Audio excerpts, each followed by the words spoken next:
Hello fellow tech enthusiasts and welcome to another video. Now about a few weeks ago I did something of a retrospective on the GPD XD, this nifty little Android gaming device right here. I kind of wanted to focus on what the device was capable of as a whole, but today I wanted to do something a little bit more specific. So without further ado, let's talk about getting Half-Life to run on this thing.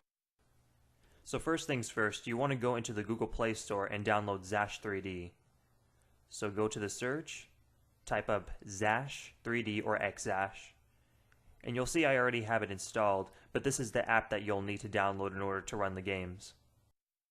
You will then need a micro USB to USB cable. Plug in the micro USB to your GPD XD and then the USB end into your computer. So when you go into your system files, you will see a directory called XD. That's your device. So go ahead and click on that.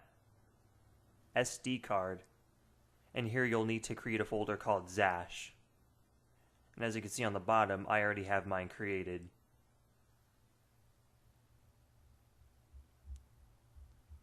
And this is where you're going to need to put your Half-Life files.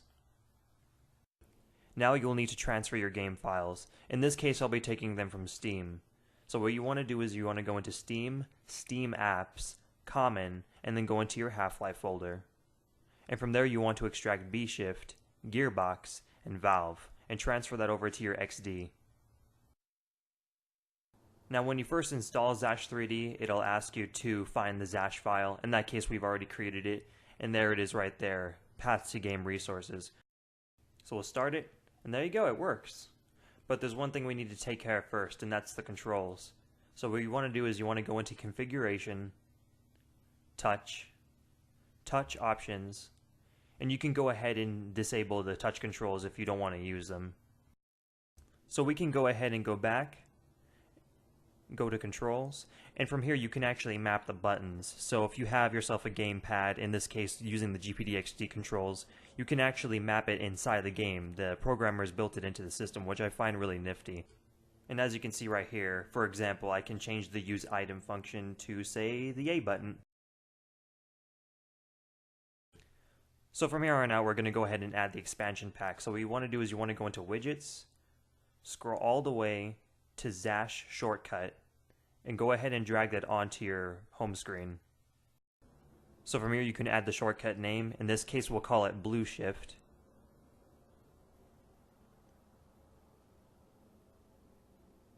And after that you want to add the command lines in order to get it to work. So you want to add dev, console,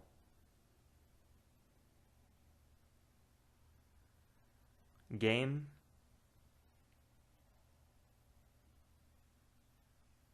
then B shift.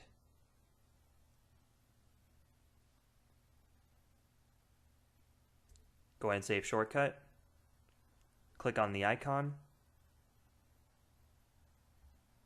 And there you go. And the same principle applies to the other expansion packs as well. So if you want to add opposing force, for example, you want to go ahead and go to your widgets once again. Go to Zash 3D Shortcut, drag that to your home screen. Change the shortcut name. In this case, we'll call it opposing force. Exit out of there. Move on to the command line once again. Dev, console, game, and then you want to change it to Gearbox.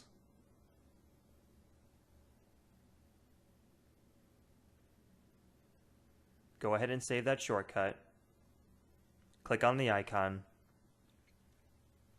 and there is opposing force.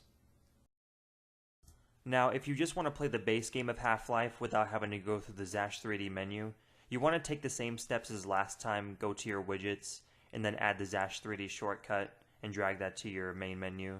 But in this case, you're not going to add any command lines. You can go ahead and name it Half-Life, for example, if you want, but leave the command argument lines blank and go ahead and save the shortcut.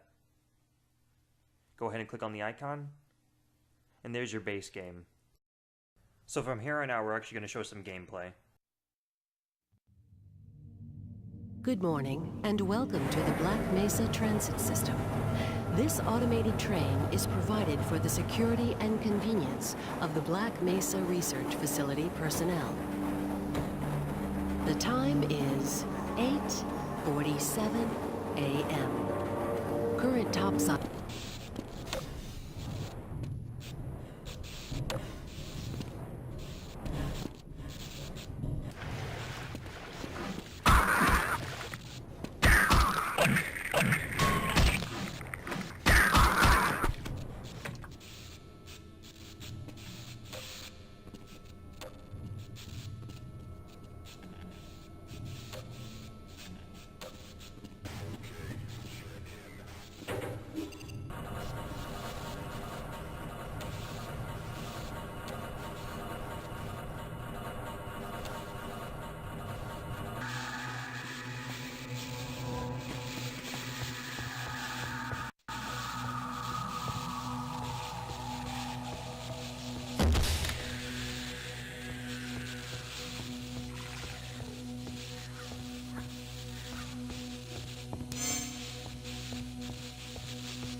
I just wanted to mention something kind of like as a brief side note. Although I've been focusing on the GPD XD in this video specifically, you can really do this on any Android device, be it a phone or a tablet. So if you have yourself an Android tablet and by any chance a Bluetooth gamepad, you can go ahead and use that as well. And that's just really the amazing thing about Android overall. It's not too much of a closed-off operating system. There's a lot of room for customization and expansion. And this is the type of operating environment that allows systems like the GPD XD and even the NVIDIA Shield to exist in the first place. That being said, I hope you really enjoyed the video, or at the very least found it somewhat helpful, and I hope I'll see you in the next one.